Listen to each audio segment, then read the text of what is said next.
নমস্কার, কেমন আছো সবাই? আশা করছি সকলেই ভালো আছো।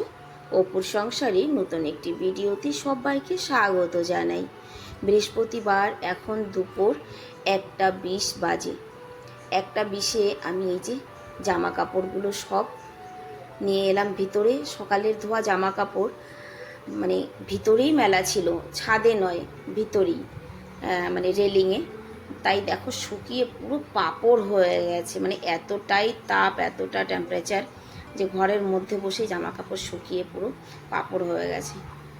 বিকালবেলা এতগুলো জামা কাপড় গোছানো ভীষণ কষ্ট লাগে। তো ভাবলাম যে খাবার খেতে যাওয়ার আগে জামা কাপড়গুলো গুছিয়ে রেখে যাই। তবে রান্না বান্না আর যাবতীয় কাজ সব কিন্তু হয়ে গেছে। দিদিও এসেছিল কাজে, দিদি কাজ করেছে, আমি রান্না করেছি। সেই মুহূর্তে আর রান্না বান্নার ক্লিপটা তোমাদের সামনে আনা হয়নি, তবে এখন দেখিয়ে দিচ্ছি যে আজকে কি কি রান্না হয়েছে। জামা কাপড়গুলো গুছিয়ে নিচে এসেছি। এখানে আছে ডাল, মুগ ডাল। এটা হচ্ছে লাউ শাক, বেগুন, আলু, বড়ি দিয়ে করেছি। কি বলে এটাকে, ঘন্ট যাকে বলে। এটা হচ্ছে দন্দুল দিয়ে মুসুরির ডাল, পেঁয়াজ, রসুন, টমাটার দিয়ে মানে একটা মশালেদার বানিয়েছি, যাতে কিনা রুটিও খাওয়া যায়, ভাতও খাওয়া যায়। আর এটা দেখলে যে মাছের তরকারি, মাছ দিয়ে পটল দিয়ে রান্না করেছি। টিফিনটায় 2 পিস মাংস আছে গতকালকের, আর তার নিচে ভাত। ওর বাপিকেও বলে দিয়েছি যে অসম্ভব গরম, তাড়াতাড়ি চলে আসবে কিন্তু। আর এই দেখো আমি নিচে এসেছি, খাবারের জোগাড় করব। ওইদিকে পিঙ্কু কিন্তু সমানে ডাকাডাকি করে যাচ্ছে। ও জানো তো এখন বোঝে যে এখন মা খাবে, বা খেতে বসেছি, খাবার নিয়ে বসেছি, তখন ভীষণ চিৎকার শুরু করে।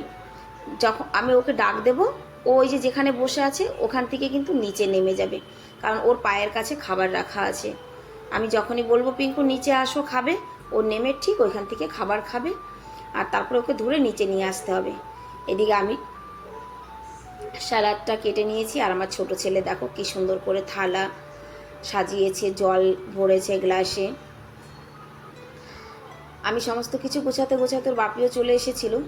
দুপুরবেলা খেয়ে দিয়ে এই যে এলাম উপরে। এই দেখো দুপুরবেলা ওর বাপি সুইট কর্ন কিনে নিয়ে এসেছে। কত মোটা আর কত বড় বড় এই ভুট্টাগুলো, মানে 4টেতে 2 কিলো, একটা ভুট্টা আধা কিলো। আর এই ভুট্টাগুলো যা মিষ্টি হয় না, বয়েল করে খেতে কিন্তু দারুণ লাগে। তার সঙ্গে যদি একটু মানে লঙ্কা পাউডার, একটু লবণ আর একটু বাটার দিয়ে নেওয়া হয়, তবে আরও বেশি ভালো লাগে, যেটা বাজারে বিক্রি হয় আর কি। তো ভাবলাম খেয়ে উঠেছি, রোদে তো আর বাইরে বেরোয়নি, মানে গলিতে যদিও বা রোদ্দুর নেই, ছায়া, তবে আমি তো খেয়ে একটু হাঁটি। এই অসম্ভব গরমের কারণে কিন্তু হাঁটতে বেরোয়নি।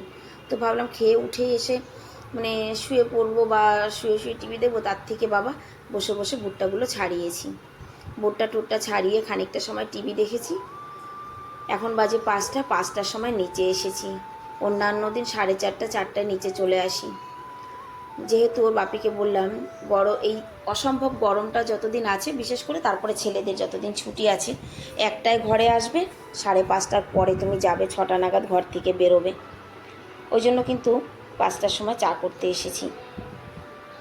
এদিকটা চা বসিয়ে দিয়েছি, আর কিছুটা মানে ভুট্টা আমি বয়েল করব ওর বাপির জন্য, কারণ বিকেলবেলা আর আমরা কেউ খাবো না বলতে আমার জন্য দেশি ভুট্টা রয়েছে ফ্রিজে, আমি খেলেও সেটাকে ফ্রাই করে খাবো।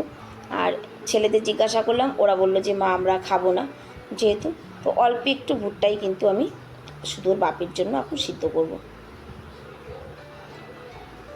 এদিকটায় চা হচ্ছে, আর রুটিটা করতে হবে। 3টে রুটি করব এখন আমি। চা খেয়ে তারপরে রুটিটা করব, ততক্ষণে এটা বয়েল হতে থাকবে। কাজ জানো তো, টুকটাক করে কাজ, সারা দিন যেন কত কাজ হাতছানি দিয়ে ডাকতে থাকে। এটা হয়ে গেছে, এবার ওটা করার দরকার, ওটা হয়ে গেছে, আবার সেটা করার দরকার। মানে দিদি থাকলেও সেই কাজ, না থাকলেও সারা দিন সেই কাজ। মানে এখন দুজনে কাজ করছি, তাও যেন আমার সেই কাজ, দিদি না থাকলেও তখন সেই কাজ। মেয়ে ছেলে সত্যি কাজের আর শেষ থাকে না, তার মধ্যেও কত কাজ পড়ে থাকে। যেন এটা হয়নি সেটা হয়নি। যাই হোক, কথায় কথায় দেখো চাও হয়ে গেছে। চলো এটাকে এবার একটু বসিয়ে দিলাম, ততক্ষণে চাটা খেয়ে নেব। আর আটা আমি সকালবেলা মেখেছিলাম, সকালবেলা মাখি যে আটা তখন একটু বেশি করেই মেখে। আমার আটা মাখতে না ভীষণ অলস, মানে আমি আটা মাখা কাজটাকে ভীষণ কষ্ট, মানে ভয় পাই, সত্যি বলছি।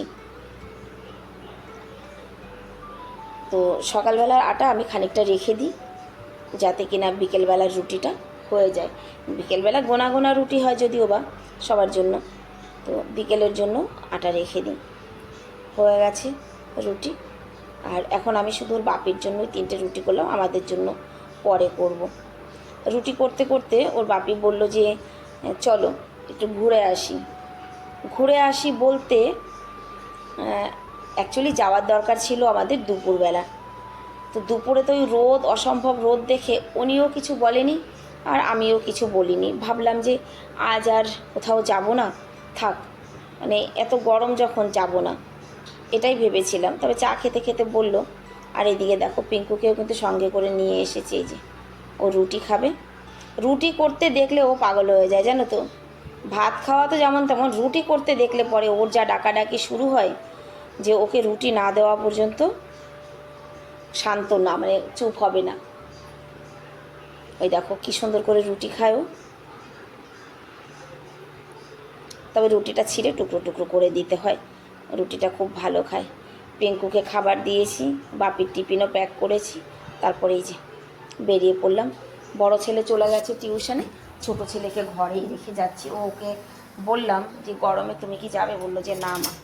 আর আমিও ওকে অ্যাকচুয়ালি নিয়ে যেতে চাইছিলাম না এই গরমের মধ্যে।